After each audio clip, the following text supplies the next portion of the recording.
안녕하십니까, 김만입니다. 자, 이번 시간에는 2026학년도 광주교육대학교 수시 전형에 대해서 살펴보겠습니다. 자, 화면을 보시면은 여러분들이 빨간 글씨로 되어 있는 부분들이 올해 변경 사항이고요. 검정 글씨로 되어 있는 부분은 작년하고 이제 같은 내용이라고 볼 수 있겠는데요. 자, 올해 광주교육대학교의 교과 전형이 새로 신설이 됐다. 자, 그래서 교직 적성 우수자 1, 그 다음에 전남인재 45명, 다문화 3명이 학생부 교과 전형으로 선발을 한다. 이 학생부 교과 전형으로 선발한다는 얘기는 교과 성적 80%하고 서류 교과 충실도 20%를 평가한다. 내신만 평가한다는 것이 아닙니다. 내신 80%하고 그거에 관련된 교과 충실도, 예를 들면 여러분들이 세부능력 특기사항에 나타나 있는 부분들이라든지 그 이외의 사항 중에서 학업 역량에 포함될 수 있는 부분들까지도 평가를 하겠다는 이야기겠죠. 자, 그 다음에 종합전형에서는 이제 기존에 있었던 전형들이에요. 교직 적성 우수자 전형이 작년에 한 개밖에 없었는데 1은 교과 전형이고 2가 40명에서 30명으로 10명이 감원됐고 서류 30에 면접 40, 30, 아니, 서류 70에 면접 30인데 이 면접 30%가 대면 면접에서 비대면 면접으로 바뀌었다라는 것. 그럼 비대면 면접으로 바뀐 전형들이 전국 단위 교직 적성 우수자 전형, 농어촌 전형, 그 다음에 기초 차상위 전형, 자, 요 세 가지가 비대면 면접으로 바뀌었다라는 거 기억하시기 바랍니다. 자, 그러면 비대면 면접은 PF 방식이기 때문에 면접의 변별력은 작년에 비해서 줄어들었지만 변별력은 줄어들었지만 면접을 평가할 당시에는 서류 전형이 높았고 면접 점수가 조금 낮아도 합격할 수 있었던 학생이 이번에는 면접에 페이를 받게 되면 무조건 불합격이 된다는 것을 꼭 기억하시기 바랍니다. 자, 그러다 보니까 이 부분에 있어서는 여러분들이 신중히 생각할 필요가 있고요. 자, 그 다음에 종합전형에서 전남교육 추천, 전남교육감 다문화, 자, 그 다음에 광주인재, 자, 이 세 개의 전형은 1단계 100% 뽑고 2.5배수를 선발하고요. 2단계에서 심층 면접 2배수인데 이거는 대면 면접으로 작년 면접 방식과 동일하다. 자, 이 부분도 추후에 다시 한번 설명을 드리겠습니다. 그 다음에 사회통합 전형에는 이제 만학도 전형이 있죠. 만 30세 이상이 된 학생들은 합격 가능성이 좀 높겠죠. 한 명이 증원해서 8명을 선발하고 1단계에서 4배수를 선발하고 자, 심층 면접 30% 반영하는 이 부분도 면접 방식이 작년하고 같다라는 것을 기억하시고요. 원서 접수한 이후에 대면 면접은 11월 22일, 물론 수능 후지요. 자, 그 다음에 비대면 면접 또한 경인교육대학교 같은 경우는 이 비대면 면접이 수능 전에 했었는데 이 광주교육대학교 같은 경우는 11월 26일에서 27일이기 때문에 이 비대면 면접을 보는 학생들이라고 하더라도 수능에는 큰 영향을 주지 않을 테니 자, 여러분들이 그 부분도 참고하시기 바랍니다. 광주교육대학교 서류평가를 놓고 보면은요, 물론 교과 전형 같은 경우는 차이가 있고요. 자, 이 부분에서 종합전형 서류평가 같은 경우에 학업 역량 50%, 교직 적합성 30%, 교직 인성 20% 해서 이 부분들이 쭉 나와 있습니다. 여기에서 항목을 평가 항목을 보면 모든 분야에서 골고루 평가한다라는 것을 여러분들이 알 수 있습니다. 다만 퍼센트 비율이 있기 때문에 이 비율에서 학업 역량 비율이 가장 많은 비중을 차지하고 있다는 거 꼭 기억하시기 바랍니다. 자, 그 다음에 대면 면접 같은 경우에 문제 해결 역량에서 문제 인식 및 상황 대처 능력이 40%, 논리적 평원력까지요. 그 다음에 교직 적합성, 교직 인성. 자, 이 부분이 30, 30. 그래서 평가 방법은 평가위원 2인이 지원자 1명을 토대로 제출한 생활기록부를 기반으로 질의응답을 통해서 이 세 가지 영역을 평가한다라는 것. 이 부분은 작년에 면접 부분에 있어 달라진 부분은 없습니다. 자, 그 다음에 이제 비대면 면접 부분이 올해 비대면 면접 부분으로 바뀐 전형에 해당되는 것들입니다. 자, 그래서 패스 페일로다가 바뀌게 되겠고요. 자, 여기서 보면은 실제로 패스를 한 학생은 300점, 페이를 받은 학생은 0점이기 때문에 제가 아까 페이를 받은 학생들은 무조건 떨어진다라고 말씀드린 부분은 0점을 받고 합격하기는 쉽지 않다는 이야기입니다. 그러다 보면 0점을 받으면 300점 차이가 나는데 이걸 서류 전형에서 뒤집을 수는 없겠죠.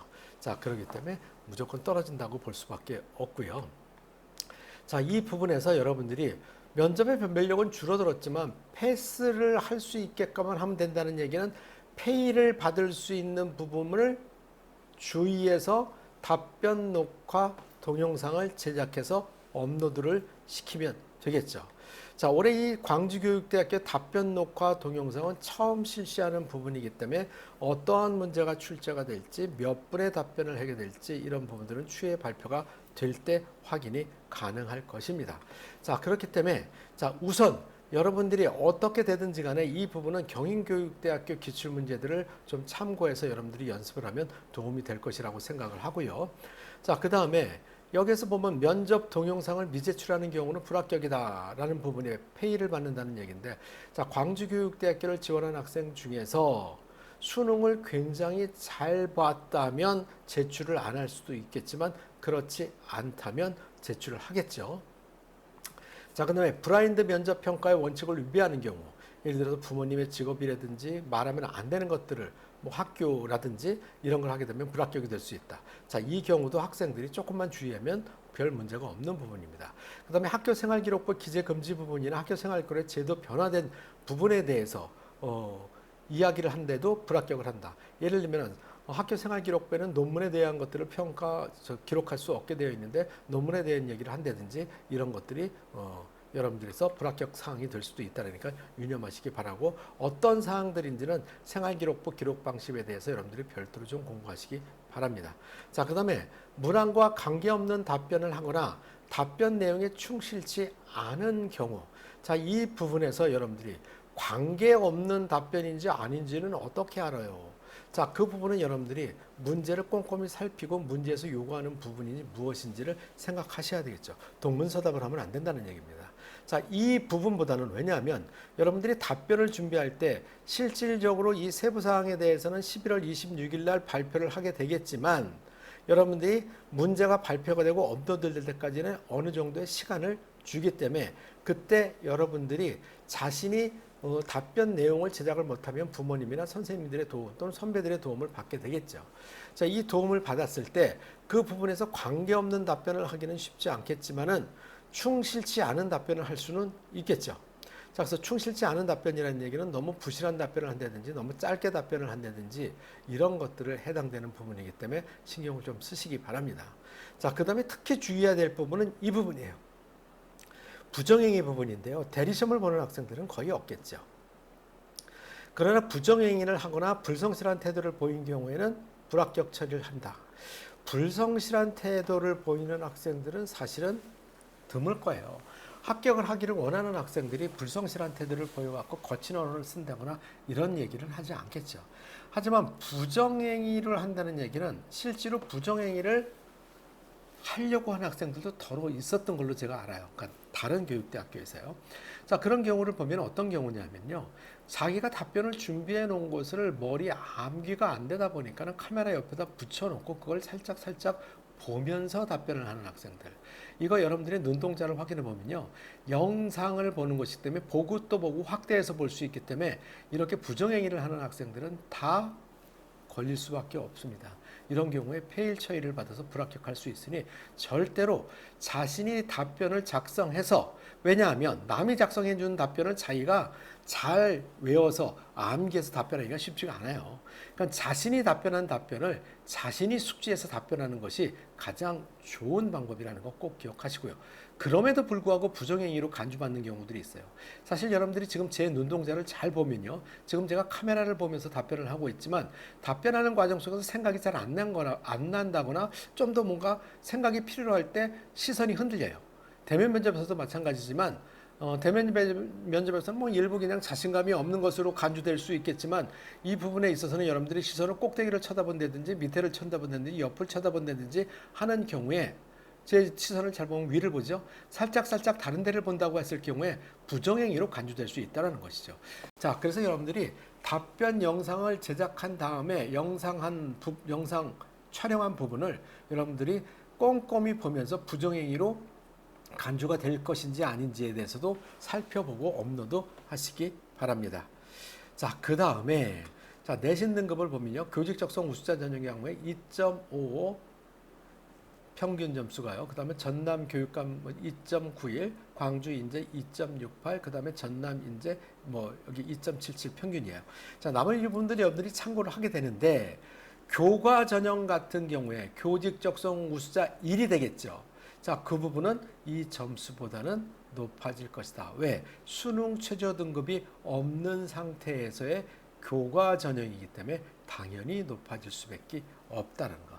물론 다른 교육대학교의 교과 전형, 경인교육대학교 같은 경우, 제주교육대학교 또는 서울교육대학교 교과 전형 같은 경우에는 수능 최저 학력 등급이 있기 때문에 그거를 참고해서 따져야 되기 때문에 이 광주교육대학교는 수능 최저 등급이 없는 교과 전형이라서 학업 역량이 우수한 아이들이 합격할 가능성이 높다라는 것을 기억하시기 바랍니다.